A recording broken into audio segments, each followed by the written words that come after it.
Well, obviously, it's great. Anything that encourages people to make films is a good idea, I think.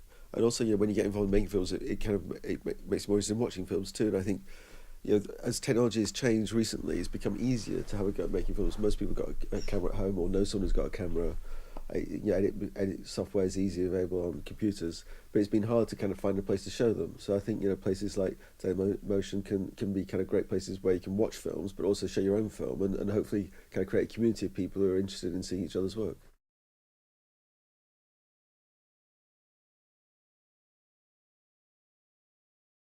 I think when I began, it was people. It was really it wasn't really digital technology at all in terms of filming either. People made films on 35mm, and so it was expensive to start making a film. I think it was very hard to get a place where you could get enough money together to have a go, even on a relatively sort of simple basis on short films. It was the sort of the equipment was very expensive, the film was very expensive, processing was very expensive.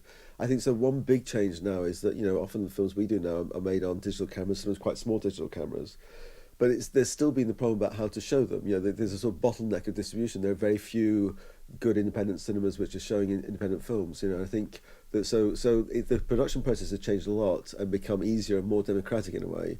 But the problem has been still about the cinemas still locked in that kind of studio mentality of only a few films should get made, and then those get massive promotion all over the world. So I think what would be great to think is that the internet and can create spaces where all the films that are getting made now by people can somehow also find an audience. And I think festivals in a way around the world have done that already. Festivals like Raindance Festival, which is kind of a big festival for independent films, they're great places to show you movies, and they do a lot to kind of create an enthusiastic audience. But like week in, week out, there aren't many cinemas doing that. There aren't many other places to go and watch films, and hopefully the internet can do a lot to build up that kind of audience.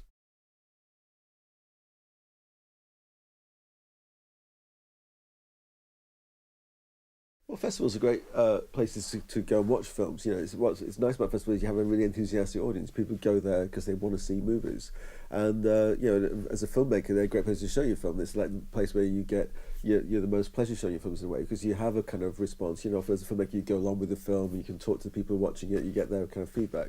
So festivals are great places to go to, and I think for the winners who get to show the film there, they'll really enjoy that experience, and obviously get the kind of response of a kind of audience of a few hundred people kind of watching at the same time and responding to it, which is always interesting. Not always enjoyable, but always interesting.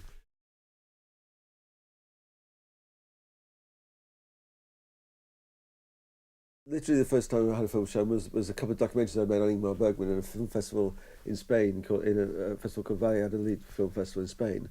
And that was great. I remember it more for the parties than the actual screening, but that was great fun. And then I think the first fictional film I ever showed, I did a kind of film, a TV film really for teenagers, but it was shown in Turin. They had a film festival there for young filmmakers, and that was great. Because it was it's exciting to go. It's exciting to go somewhere abroad. It's exciting to go somewhere where you have. I think it was a big cinemas, like maybe like 800 or 900 people watching a movie, and it's quite scary. I have to say, it's not an enjoyable experience to sit in the audience for the first time with your film, because it's quite scary to have all those people watching what you've done.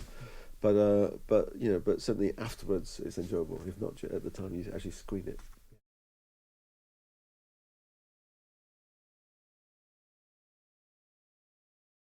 Well, one of the great things about cinema is it can be it's so varied. It can be so different. I think what you can do documentary, fiction, animation.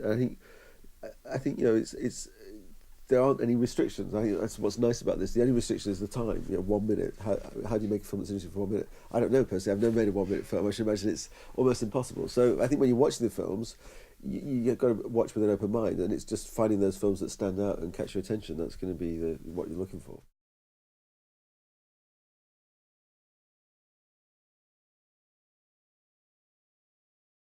Well, we were hoping to make a film this autumn, which was something we've been working on for about 6 years, which was a film loosely around two friends who were in gangs in Manchester. Unfortunately, we just lost the money about 2 days ago. So in that sense, I've now got plenty of free time to watch these short films, which is good.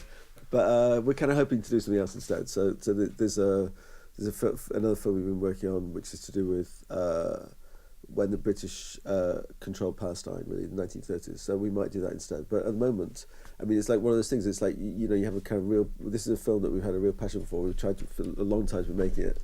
We have thought we had all the money, we had all the actors, we had all the locations, and now suddenly the money's gone. So it's just one of those things.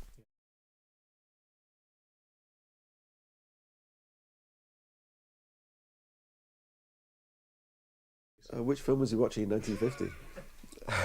I think if you compare most films in 1950 to the films being made now in Britain, probably the British film industry is slightly better condition than it was in 1950.